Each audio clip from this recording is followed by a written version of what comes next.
오늘 말씀의 제목 시험 준비 태세 말씀 선포하겠습니다. 여러분 군대에 가신 분들은 알아요. 전투 준비 태세 다 들어보셨죠? 데프콘이라고 그래요. 전투 준비 태세 1단계, 2단계, 3단계 이렇게 전투를 준비하는 훈련을 해요. 언제 침략할지 모르기 때문에 항상 전투를 준비하는 거예요. 군장을 싸고 총알을 받고 화학 키트를 받고 그리고 방독면을 챙기고 그리고 식량, 전투 식량을 받고 자기가 들어가야 될 초소가 딱 작전 계획이 짜여져 있어요. 그래서 이 모든 일들을 단 10분 내에 다 끝내야 돼요. 10분 내. 휘슬이 울리면, 사이렌이 울리면 그때 모든 군인들은 침낭 그리고 자기 군장 모든 것들을 구비해서 자기 주둔지 가운데 방어해야 되는 지역으로 뛰어나가는 거예요. 왜 그럴까요? 전투는 갑자기 일어나기 때문에 그래요. 갑자기 일어나는 겁니다. 전쟁은. 전쟁한다 이렇게 일어나지 않아요. 여러분 요즘 북한이 난리죠. 미사일을 쏘고 있죠. 그래서 이번에는 좀 달랐어요. 일본 넘어 태평양까지 쏴버렸죠. 지금 난리가 났어요. 그래서 우리 군대에서도 대응한다고 현무를 발사했죠. 현무를 발사했는데 하필이면 우리 앞마당에 떨어져 버렸죠. 그래도 잘했다고 저는 생각해요. 왜냐? 여러분 이게 선전용이거든요. 선전, 이건 전쟁하겠다는 뜻이 아니에요. 선전이에요. 북한이 대내적으로 대외적으로 선전하는 거예요. 우리 이런 힘이 있다. 이렇게 해야 돼요. 왜 그런지 아세요? 자기들 기강을 잡아야 되기 때문에 그래요. 선전이죠. 선전. 말 그대로 선전포고. 겁먹은 사람은 목소리가 클까요? 작을까요? 커요. 나 안 무서워 안 무서워. 이 사람은 겁먹은 거예요. 겁먹은 거예요. 진짜 용기 있는 사람은 아무 말도 안 해요. 딱 노려보고 있습니다. 여러분 군사 도발에서 이렇게 선전하는 것은 그에 맞춰서 해줘야 돼요. 우리나라 역대 국방장관 가운데 제 개인적인 소견이니까 모두의 견해는 아닙니다. 가장 북한의 그 전쟁 도발에 제일 치열하게 맞섰던 장관이 김관진 장관이라고 저는 봐요. 그는 엄청나게 대응을 했어요. 바로바로 대응했어요. 그러니까 북한군들이 이 특수 요원들을 준비시킬 때 김관진의 얼굴을 표적에다 놓고 죽이는 훈련을 했어요. 김관진이야말로 우리의 원수 계략군이다 이렇게 하면서 김관진 전 국방장관이 이끌었던 그 소말리아 해적 피랍 사건 때 그 작전이 아덴만 여명 작전이죠.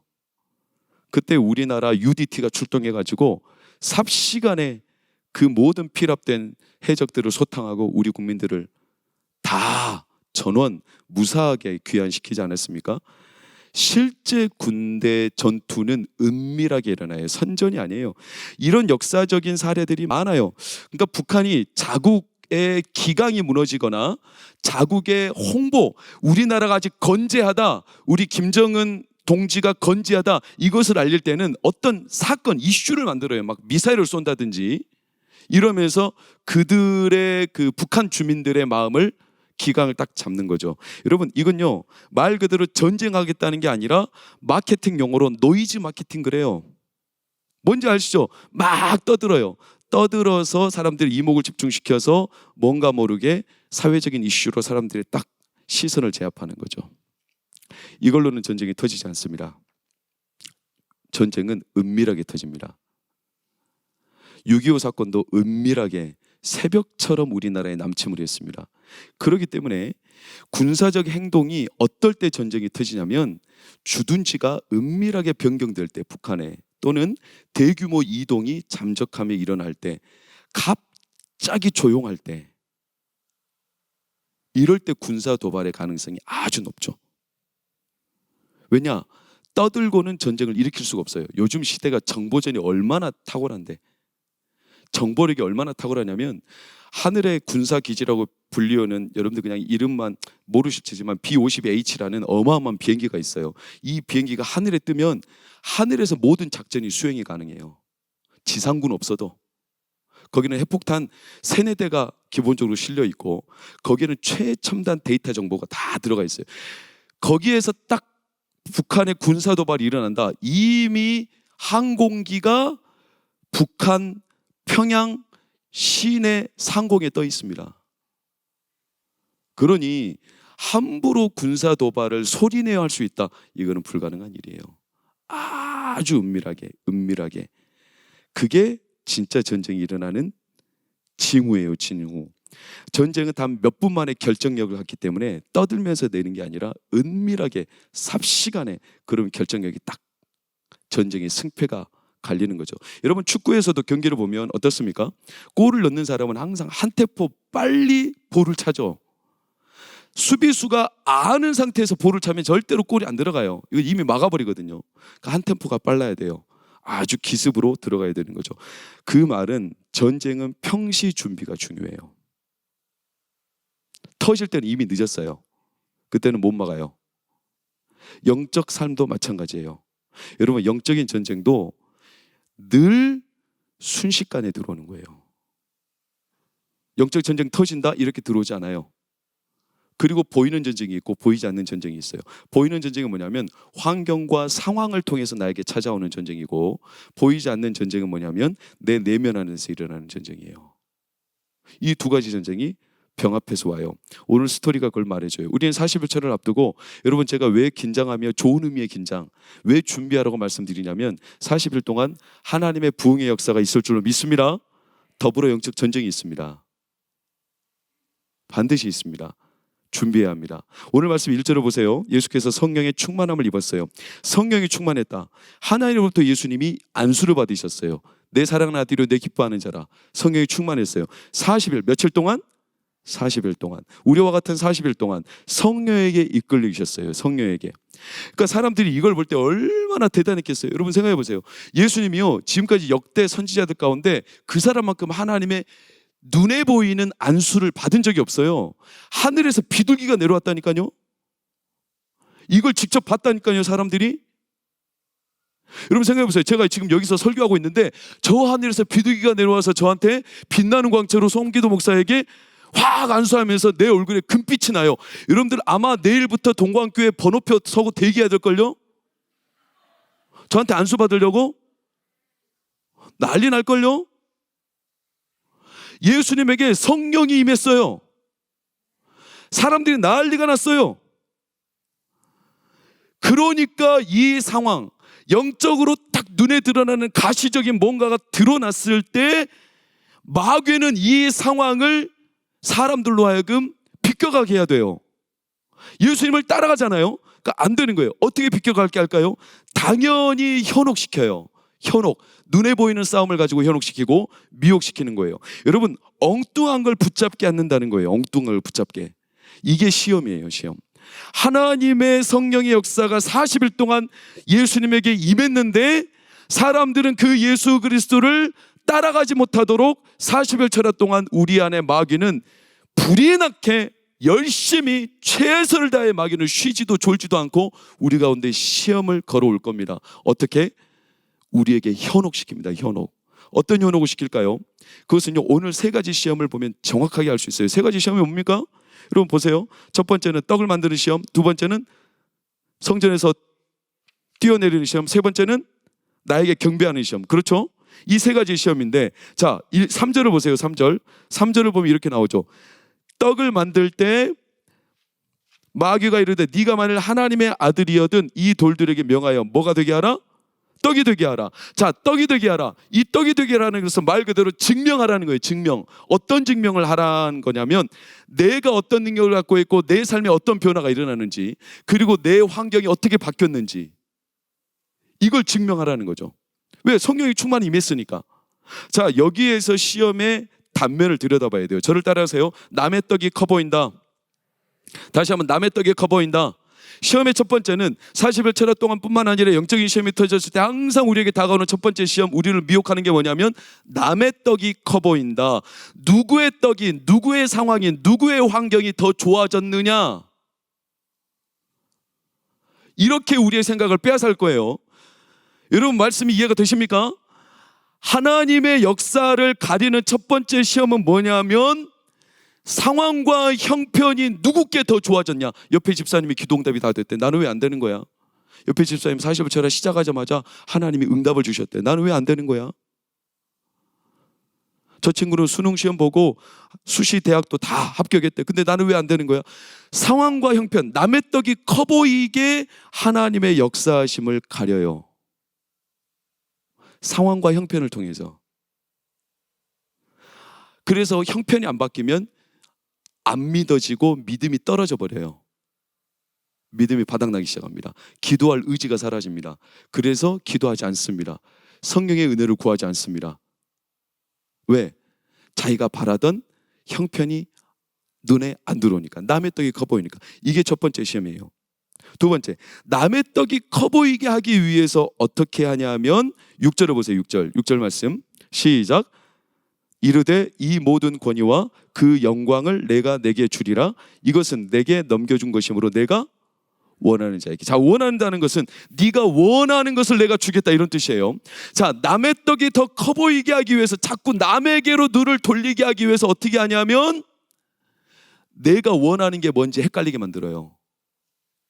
하나님의 소원이 아니에요. 40일 철야 동안. 그래서 여러분 40일 철야를 준비하면 내 마음에 진짜 하나님이 주시는 소원을 발견하시기를 축원합니다. 하나님이 이번 40일 철야를 통해서 여러분과 가정에, 여러분의 인생에 주고자 하는 하나님의 소원이 있어요. 그런데 사람이 어디서 헷갈리냐면 이게 하나님의 소원이 아니고 자기 소원을 가지고 매달리는 거예요. 그래서 자꾸 남의 떡이 더 커 보이는 거예요. 자기 소원에 헷갈리는 겁니다. 여러분, 자기 소원대로 안 되니까 사람이 어떻게 되냐면 한이 맺히는 거예요. 그래서 원한 그러는 거예요. 원하는 대로 안 되니까 한이 맺혀서 원한이 맺힌다고 그러는 거예요. 원한. 내가 기도하는데 원한이 맺혀요? 하나님의 뜻을 아직 모르는 거예요. 내가 기도하고 하나님 앞에 예배하는데 갈수록 내 마음이 평안과 하나님 주시는 기쁨과 하나님이 주시는 마음의 소망이 아니라 자꾸 주변이 더 커 보이고 내 마음에 한이 맺혀요? 죄송하지만 그건 하나님이 주신 응답이 아닙니다. 그는 이미 내 원함을 딴 데 뺏겨버린 겁니다. 여러분, 그러니 내 마음에 진짜 소원이 드러나기를 축원합니다. 그 소원을 위해서 우리가 오늘과 내일과 내일 모레 하나님 앞에 준비해야 되는 거예요. 내 마음의 껍질을 벗겨내고 내 소원이 뭐냐? 빌립보서 2장을 보세요.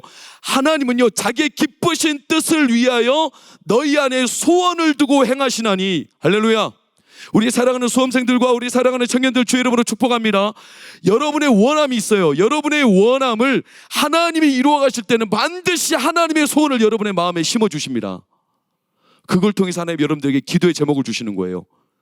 그러려면 우리가 하나님 앞에 내 마음의 소원, 내가 진짜 원하는 게 뭔지를 알아야 되는 거예요. 자기도 자기가 뭘 원하는지 모르는 사람들이 태반이에요. 그러니까 기도가 구체적으로 안 나와요. 그러니까 기도하다가 지쳐버려요. 그러니까 기도하다가 맨날 그냥 내 기도가 아닌 그저 머릿속에만 맴도는 막연한 기도. 그러니까 기도 시간이 지루한 거예요. 더 깊이 하나님 앞에 들어가지 못해요. 사람이 무엇을 품느냐, 하나님의 뜻, 하나님의 소원을 품고 기도하는 게 얼마나 귀한 일인지 사랑하는 여러분, 이번 40일 철야를 통해서 하나님의 소원이 우리 안에 드러나기를 축원합니다. 마귀는 이걸 가려요. 이걸. 그러니까 저를 한번 따라하세요. 능력에 맞는 일을 구하지 말고 일에 맞는 능력을 구하라. 다시 한번, 능력에 맞는 일을 구하지 말고 일에 맞는 능력을 구하라. 무슨 뜻인지 이해가 되시죠? 여러분, 내 능력을 스스로 자기 비하하고 내 능력은 이거밖에 안 된다 하여 그 정도 선에서 하나님의 뜻을 제한하지 말고 하나님이 저와 여러분에게 주신 하나님의 소원, 하나님의 비전이 있습니다. 그 비전을 기도로 품고 그에 맞는 능력을 구하세요. 하나님이 주실 겁니다. 주실 겁니다. 이게 두 번째 시험이에요. 남의 떡이 커 보이게 하기 위해서 하나님의 소원을 자꾸 가려요. 그래서 환경으로 눈을 돌리게 만들어요. 그래서 네가 원하는 게 뭐야? 마귀가 이렇게 말하는데 정작 마귀가 원하냐고 물어보는 것은 예수님이 원하는 게 아니에요. 그러니까 예수님은 당장에 딱 칼로 쳐버리죠. 이것은 하나님의 소원도 아니고 내 원도 아니야. 이 자기가 원하는 것을 혼동시키기 위해서 마귀가 세 번째로 하는 시험이 9절 말씀 보세요. 9절 말씀 보겠습니다. 시작. 또 이끌고 예루살렘으로 가서 성전 꼭대기에 세우고 이르되 네가 만일 하나님의 아들이거든 여기서 뛰어내리라. 자, 성전 꼭대기에 세웠어요. 자, 성전 꼭대기는 어딜까요? 성전 꼭대기는 하나님의 임재가 임하는 곳입니다. 성전 꼭대기는 에스겔, 이번에 우리가 살펴볼 에스겔 40장부터 48장까지 핵심 구절이 40장 4절인데 40장 4절에 하나님이 에스겔에게 이상을 보여주세요. 보라, 들으라, 생각하라, 전파하라. 하나님이 보여주신 측량을 보라고 하시며 그 측량을 에스겔에게 보여주시는 거죠. 어마어마한 크기의 성전을 보여주세요. 이 성전은요, 사람이 지을 수 있는 성전이 아니에요. 이건 말 그대로 하나님이 지으시는 성전이에요. 우리가 이 땅에 지어야 될 성전을 보여주신 게 아니라 이대로 방주를 지으라고 노아에게 측량을 보여주셨듯이 에스겔에게도 그런 측량을 보여주시며 성전 지어라 이렇게 주신 게 아니라 하나님이 측량하신 거였어요. 그리고 너 봐, 이 성전이 뭐냐면 앞으로 하나님의 영광이 임재할 하나님의 성전이라는 겁니다.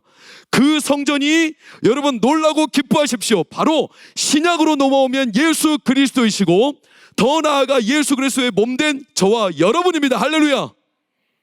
이 예수 그리스도의 몸된 우리 가운데 하나님의 영광이 임재한다는 거예요. 이걸 에스겔에게 먼저 보여주신 거예요.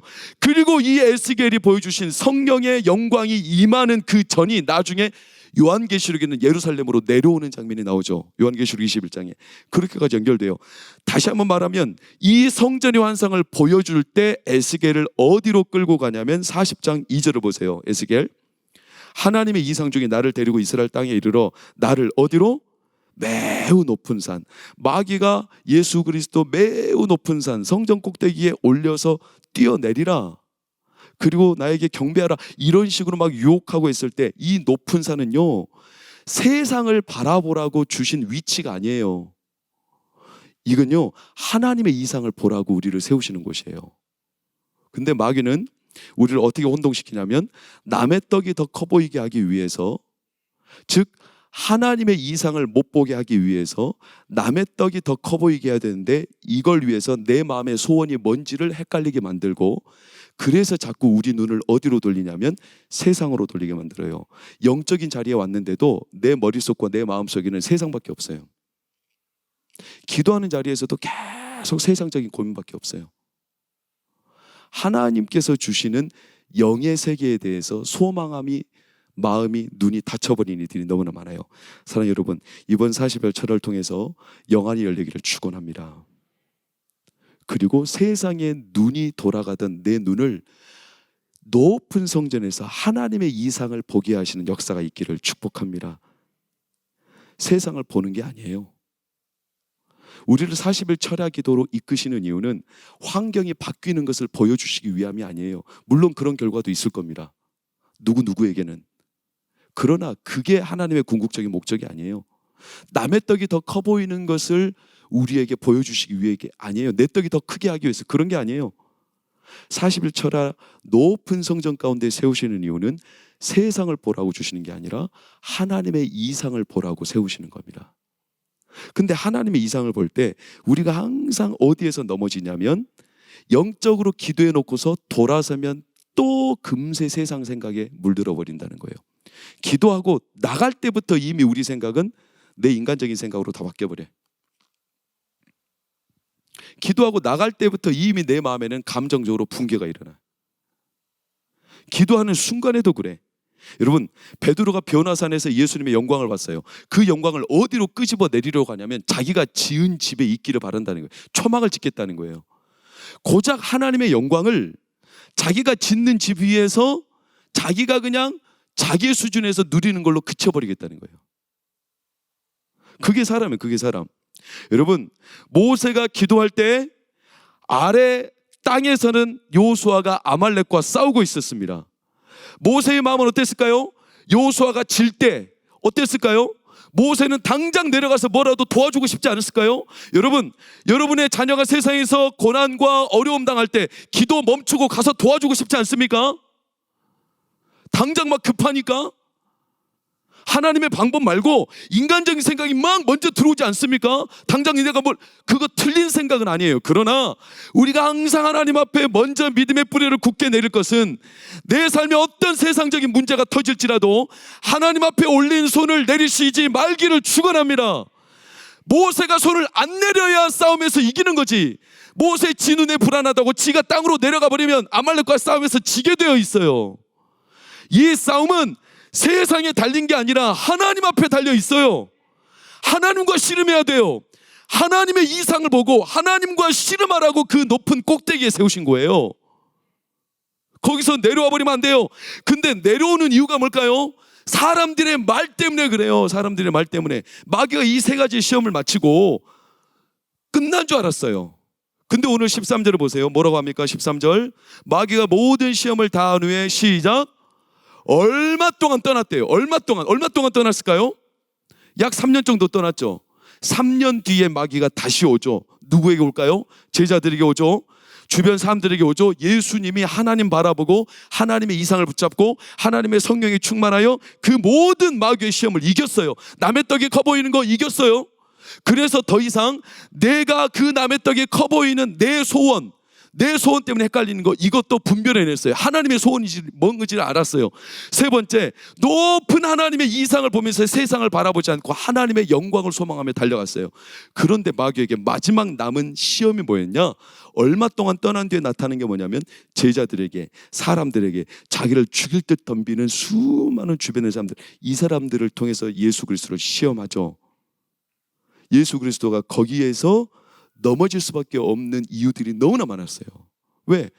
나는 이렇게 달려왔는데 3년 동안 하나님 앞에 주의 일을 감당해서 3년 동안 내가 하나님의 영광을 위해서 세상에 눈 돌리지 않고 남의 떡에 내가 마음 뺏기지 않고 오직 높은 곳에 하나님의 꿈을, 하나님의 비전을 품고 왔는데 정작 내가 믿었던 사람들, 믿었던 도끼에 발등 찍힌다고 그 사람들이 나를 버리고 떠나고. 그래서 예수님이 십자가에 못 박히신 사건을 시편 22편이 시인이 간증해 놓았는데 22편 7절과 8절을 보세요. 사람들이 하는 말이 뭐랍니까? 나를 보는 자들이 다 나를 어떻게 해요? 비웃으며 입술을 삐죽거리고 머리를 흔들며 말하되 그가 여호와께 의탁하니 어떻게 하실걸? 구원하실걸? 건지실걸? 여러분들 옆에 계신 분들에게 이렇게 인사하십시오. 이렇게 저의 성조와 같아야 돼요. 꼭 인사하셔야 돼요. 이 느낌이 뭔지를 깨달으시려면 이번에 40일절에 이렇게 인사하세요. 기도 응답하실걸? 빨리 하셔요. 네 뜻대로 될걸? 아니면 말고. 얼마나 조잡하고 얼마나 야비한 자들입니까? 주의 일을 감당하기 위해 평생을 달려왔는데 몸에 병이 생겼어요. 사람들이 하는 말이 저렇게 다닌들 뭐해? 저런다고 저럴 바에 그냥 지생이나 살지 제대로. 머리 흔들고 비웃고 하나님 붙들고 산다고 저렇게 살았는데 참 불쌍하다, 가련하다, 기고하다. 여러분, 주의 이름으로 부탁합니다. 기도 응답이 안 되어도 우리가 하나님 앞에 드려진 기도는 남습니다. 믿음의 역사가 내 원대로 안 일어났을지라도 여러분, 믿음은 남는 겁니다. 남들이 하는 말에 마음 무너뜨리지 마세요. 예수님이 3년 동안 그 길을 남의 떡, 내 소원이 아니라 하나님의 소원, 높은 곳에 하나님의 이상을 바라보고 달려왔는데 결국 남겨진 사람들의 말이 뭐냐면 머리는 지가 하나님 앞에 의지했으니까 하나님 구원하실걸? 뭐 잘 되나 보자. 이런 식으로 말하니까 얼마나 마음이 무너졌겠어요.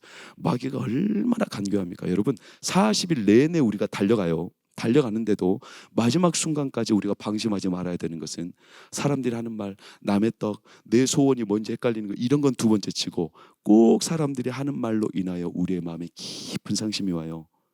나는 안 되나 보다. 이렇게 한다고 뭐가 되겠어. 이런 수많은 상념, 이런 생각들. 사랑하는 여러분, 부디 끝까지 하나님의 말씀을 붙들고 성령께서 40일 동안 일게 이끌어 가시는 역사의 이 행진을 감당하시기를 축원합니다. 이 마귀의 시험을 준비하셔야 돼요. 지금부터 준비하셔야 돼요.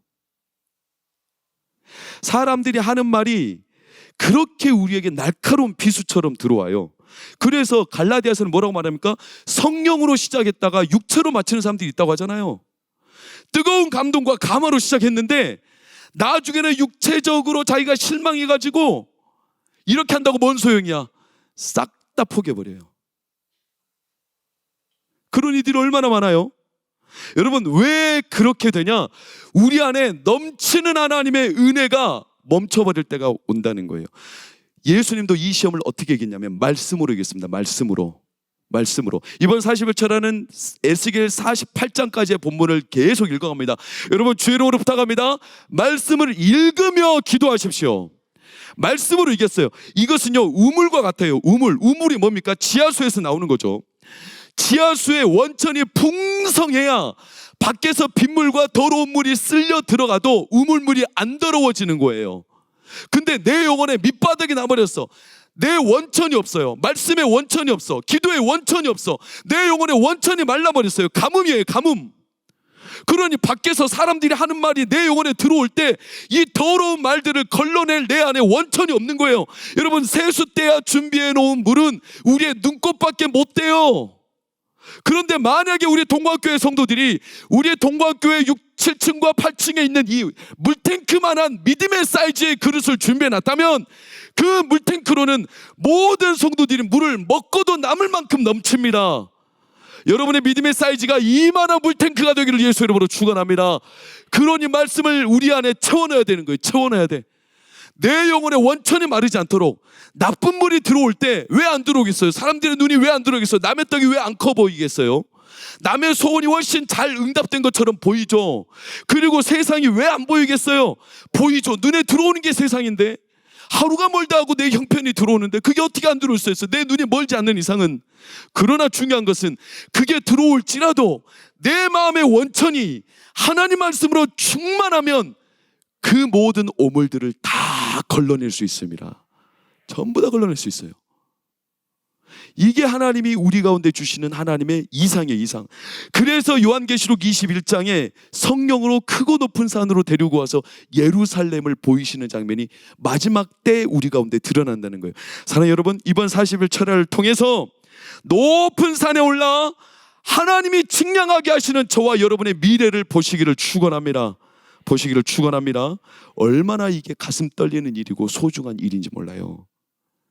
그리고 이 일을 통해서 우리 동광교회를 새롭게 하실 겁니다.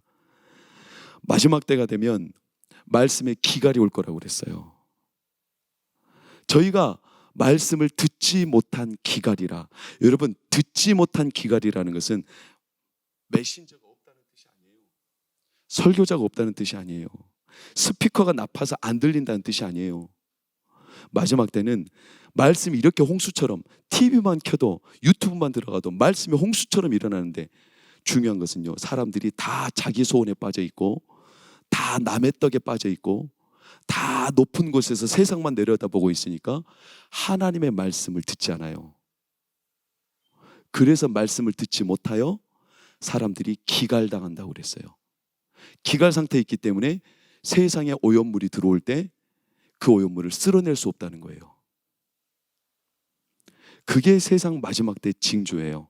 여러분, 우리는요, 이 세상 마지막 때 징조를 이미 알고 있고 오늘 이 기도회를 통해서 40일 동안 우리는 영적인 전투 준비 태세에 들어가는 겁니다.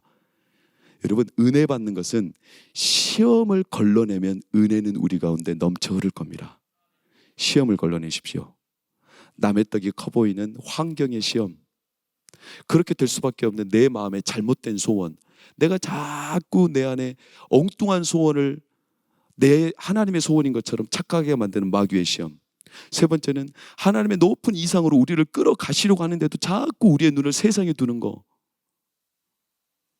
그러다가 잘 버텼는데 사람들이 하는 말, 내가 3년 40일 엄청난 오랜 세월 동안 주의를 감당한다고 달려왔는데 결국 나에게 남은 게 사람들이 비웃음, 머리를 흔들고 건지실걸? 응답하실걸? 이런 내 안에 조소와 조롱거리가 내 마음에 들려올 때 나도 모르게 무너질 수밖에 없는 이런 수많은 오물 잡념 안에서 이번 40일 철화는 하나님이 우리 가운데 하나님의 이상을 보이실 선명한 이정표이기 때문에 사랑하는 여러분, 말씀으로 우리의 중심을 가득 채우시기를 축원합니다. 그리고 높은 곳에 이상으로 하나님이 보이실 은혜를 사모하십시오. 영적인 전투 준비 태세를 하십시오. 오늘과 내일과 내일 모레 금식하십시오. 작아졌어요. 오늘과 내일과 모레 금식하십시오. 미디어 금식하십시오. 드라마 황금방 가면 그만 보십시오. 주말 연속 그만 보십시오. 왜 남자들만 아멘해요? 남자들은 원래 안 보는데. 핸드폰으로 유튜브 그만 보십시오. 세상 것 들여다보는 거 잠시 멈추시고 하나님의 눈으로 하나님의 비전과 하나님의 이상을 보는 은혜가 있기를 예수의 이름으로 축원합니다. 채우실 줄 믿습니다. 채우실 줄 믿습니다. 그 채우시는 역사가 이 시간 동광교회와 이번 40일 철학 가운데 넘치도록 일어나기를 예수 이름으로 축원합니다. 우리 다 같이 말씀을 생각하며 다 한번 기도하고 우리 찬양하며 나아갈 텐데 이 시간 이렇게 기도하십시오. 하나님, 제 마음에 온갖 잡다한 것들이 많습니다. 남의 떡이 커 보일 수밖에 없는 내 마음의 잘못된 소원들, 나도 모르게 원함이 하나님의 원함이 아닌 내 마음에 채워져 버린 원함, 내 소원, 그리고 세상으로 눈을 돌릴 수밖에 없게 만드는 내 안의 모든 내 안의 잡념들, 그리고 혹시라도 이 가운데 내 삶이 기구하여 병에 걸려 나빠져서 내가 이렇게 산들 무슨 소용이 있는가, 내가 이렇게 하나님의 일을 한다고 하나님의 뜻을 위해서 살아왔는데 나에게 무슨 소용이 있는가, 이런 마음이 혹시라도 자기 연민으로, 자격지심으로, 자기 비하로 그렇게 느껴지시는 분들이 있다면 이 시간 마음과 눈을 돌리십시오. 하나님은 여전히 우리 가운데 역사하시고 하나님은 성령을 부어주시며 우리 가운데 하나님의 증량하실 미래를 이끌어 주실 줄 믿습니다. 하나님, 이 밤에 우리와 함께하여 주시옵소서. 우리와 함께하여 주시옵소서. 우리의 마음에 성령으로 충만하게 임재하여 주시옵소서. 우리 다 같이 주여 한번 부르고 기도하며 나아갑시다. 주여